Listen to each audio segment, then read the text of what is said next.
Ça ressemble à un dessert, pas vrai? Alors ça c'est le dessert. Non, ça c'est la viande, avec la chantilly. Si vous cherchez une recette originale pour impressionner vos convives, vous êtes au bon endroit.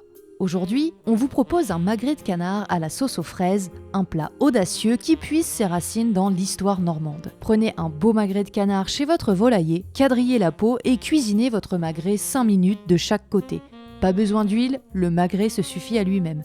Historiquement, au XIIIe siècle, on rôtissait les volailles à la broche sur un feu ouvert, sans ce quadrillage sophistiqué, une astuce plus récente du XIXe siècle. Pendant que le magret dort, profitons-en pour préparer la sauce. Alors là, il faut imaginer les fraises des bois que cueillaient les Normands dans leur forêt, pas les grosses variétés cultivées aujourd'hui qui datent du XVIIIe siècle. Mélangez 3 jaunes d'œufs avec un peu d'eau. Une fois notre magret cuit, retirez-le et déglacez la poêle avec du vinaigre de vin avant d'ajouter notre purée de fraises, une touche de lait d'amande et 3 cuillères à soupe de ce mélange d'œufs. Au Moyen-Âge, ces techniques étaient déjà là. Déglacer le vinaigre pour une note aigre-douce, épaissir au jaune d'œuf et utiliser du lait d'amande. Nappez généreusement votre magret de cette sauce surprenante et ajoutez quelques fraises fraîches pour la touche visuelle. Voilà un plat qui intrigue autant qu'il régale. Mais d'où vient cette idée audacieuse de marier le canard et les fraises? Remontons au XIIIe siècle, en plein cœur de l'Empire normand. Les Normands, descendants des Vikings, régnaient sur un vaste territoire, la Normandie, l'Angleterre et même la Sicile,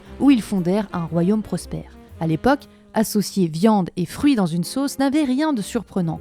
Les sauces aigres-douces, à base de fraises des bois, de cerises ou de prunes, étaient prisées dans les banquets médiévaux pour leur équilibre entre acidité et douceur. Un véritable symbole de raffinement. Cette tradition s'est encore enrichie à la Renaissance où les cuisiniers, notamment en Angleterre, ont sublimé ces mariages sucrés-salés pour éblouir les nobles. Cependant, au XIIIe siècle, on ne parlait pas encore de magret. Ce terme, désignant la poitrine du canard engraissé, n'apparaît qu'au XIXe siècle. À l'époque, on rôtissait un canard entier à la broche sur un feu de bois. Alors, oserez-vous servir ce plat de seigneur lors de votre prochain dîner ?